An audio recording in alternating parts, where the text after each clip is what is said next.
welcome back to our channel. In today's video I'm going to show you how to disable auto video quality 480p on YouTube and set HD as default.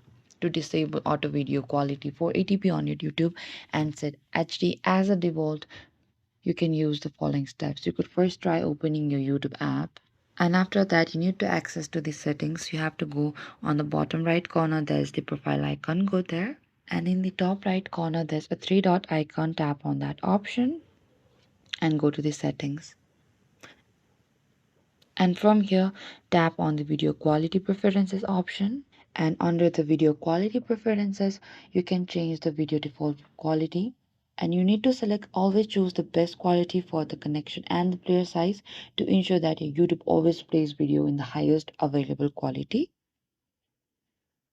Tap on the higher picture quality as well, and also bottom there's a higher picture quality. And this is it, guys.